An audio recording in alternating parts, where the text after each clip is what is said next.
Earth signs, tignan po natin kung ano ang mensahe para sa'yo ngayong araw na ito. Keep in mind po na ito ay general reading lamang, so hindi po lahat ay makaka-relate. So be open-minded. Ayan. Tignan po natin kung ano yung mensahe para sa'yo ngayong araw. Cleanse muna po natin yung space natin, your energy, your mind, your heart. Yan, yung bigat na nararamdaman mo kung mayroon man. If may mga tao man na nagpapalipad hangin sa'yo, binabalik na po natin. Okay. Ayan. Tignan na natin ano yung mensahe para sa'yo. Spirit guide, mensahe po natin kay Earth signs, Taurus, Virgo, Capricorn, Sun, Moon, Rising, and Venus ngayong araw na ito. Mayroon tayo ditong wedding rings. Meron ba nagbabalak ditong magpakasal na? Ayusin na yung relationship, ayusin na yung marriage. Meron tayo ditong date. Yan. So, pwedeng pinag-uusapan is kailan ba yung date?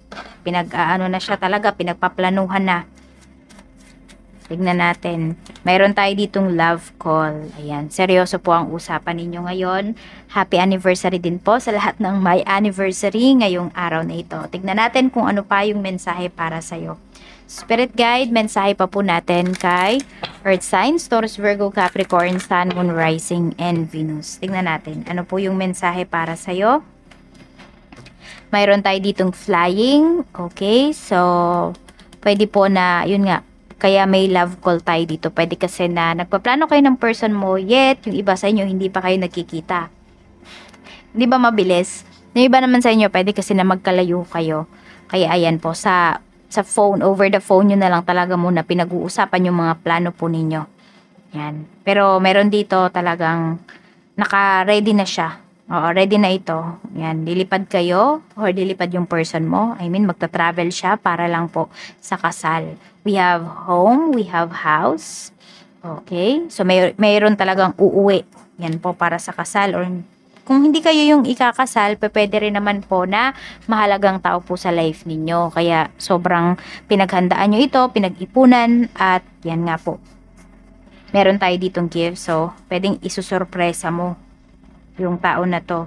So big part ka ng life niya, pwedeng siya yung ikakasal, tapos susurpresahin mo. Yan, yung presensya mo, yan yung regalo mo sa kanya. Tignan natin, okay, ano pa yung mensahe para sa'yo?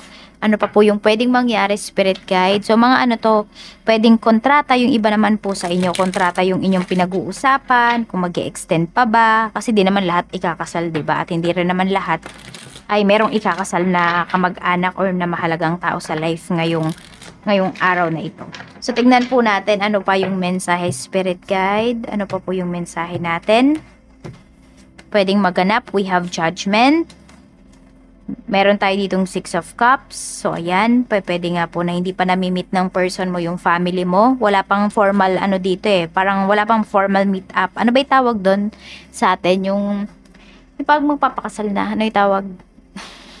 Ayan, pamamanhikan. So, pwedeng hindi pa alam kung kailan mamamanhikan, pero pinaplano na. Yun. So, tingnan natin kung ano pa yung mensahe. Di ko alam kung ba't napunta tayo sa kasal eh. Meron lang wedding rings, no? Ay, tama ba wedding rings? Tama. Tignan natin. Ayan, naingatan nyo yung wedding ring ninyo, baka naman mawala. O yung iba sa inyo, pwedeng isasanla ninyo kasi medyo gipit. Meron tayo ditong justice pagdating sa trabaho. So, yun nga, yung iba sa inyo, hindi talaga kasal yung pinag-uusapan dito kung hindi po yung inyong kontrata. So, yan. Mukhang i-extend pa ng iba sa inyo yung contract ninyo. Kung pwede pa siyang i-extend nyo talaga. Yun yung pipiliin po ninyo. Kasi, pwedeng nitong mga nakakaraang buwan, di ba? Last year, yung iba po sa inyo, pwedeng hindi nyo talaga na-handle ng maayos yung inyong kinita. So, ayan po. Ngayon, meron na kayong mga plano. Meron na dito, magpaplano na magkaroon ng bahay.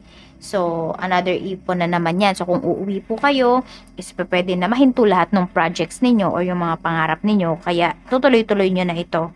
Some of you, pwedeng another 2 years pa yung inyong kontrata. Ganyan. So, tignan po natin pagdating naman sa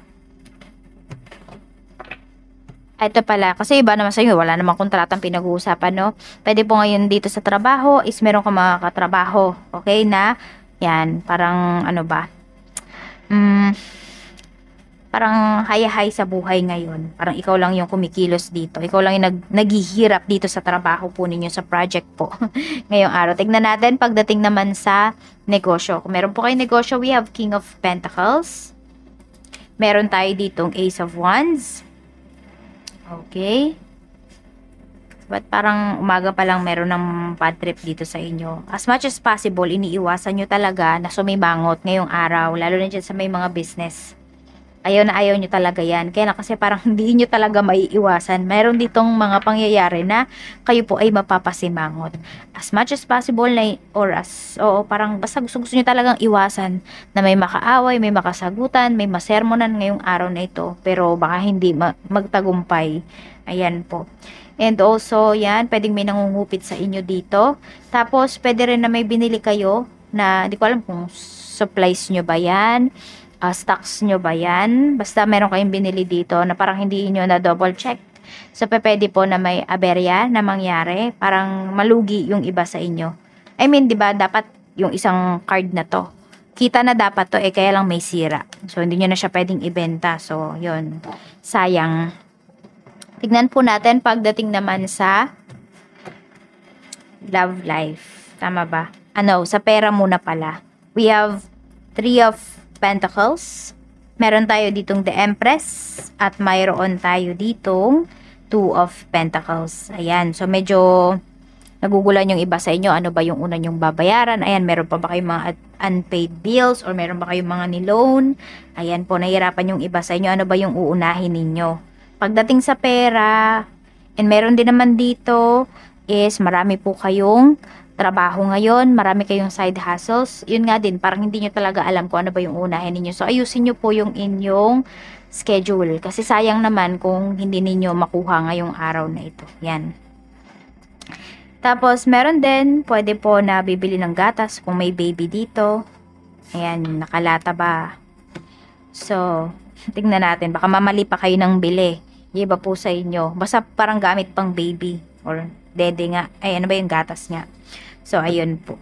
Kaya, make sure na tama. Diba? Para hindi kayo pabalik-balik, magpabalik-balik. Kung ano man yung bibili ninyo, baka meron kasing inutos sa inyo.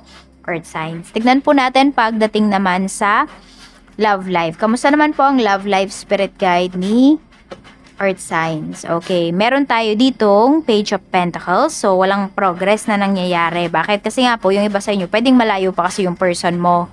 We have Knight of Cups. Pero, yan, mag-e-effort talaga siya. We have 10 of Cups. Yon, kasi nga hindi pa talaga nakikita yung, sabi natin, yung family, di pa talaga namimit. Sabi ko nga dito kanina, di ba, pwedeng wala pang pamamanhika na nangyayari. Kaya siguro hindi matuloy-tuloy yung mga plano po ninyo. And for some of you po, pwedeng kaya hindi siya natutuloy or hindi gumaganda yung relationship ninyo kasi pwedeng may mga tutol dito. Yan. Meron din ako nakikita dito, pwedeng nga magkahiwalay talaga kayo. So, meron nga nasa LDR relationship. So, makikita mo yung effort talaga ng person mo ngayon. Ayan po. Ayan, kung stress ka sa bahay nyo, pasasayahin ka niya, kakausapin ka nitong person mo, magjo-joke yan.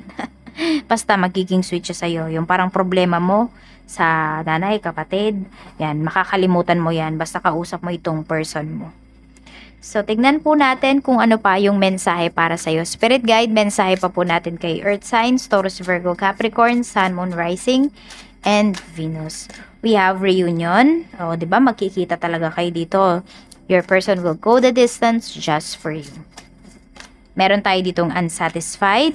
So, pwedeng meron naman dito. Pwedeng magkakausap. Ayan, we have love call. Pero, alam mo yon, hindi ka na satisfied na ganyan na lang na nag-uusap na lang kayo. Gustong-gusto mo na talagang makita itong person mo. Reminiscing. Yan. So, pwedeng nami-miss mo na talaga siya. Ayan po. Miss na miss mo na itong person mo. Parang sa ngayon, yun na lang muna yung magagawa mo. Alalahanin muna yung inyong mga masasayang sandali. At also, ayun, ano na lang muna, usap-usap na lang muna. Call or video call na lamang muna. So, yun, need nyo munang talaga dito na intindihin yung sitwasyon. So, ayan lang po. At ito pala yung lucky numbers mo. We have number, kuha tayo ng mga numbers. Ano ba yung mga makikita kong numbers? We have number 23, we have number 10, 5, 14, 51, 41, tapos we have number 22. Ayan po yung lucky numbers mo. I don't know kung ilang numbers na yung nasabi ko. So, ayan lang po. Maraming salamat. Earth signs, see you again tomorrow. Bye-bye!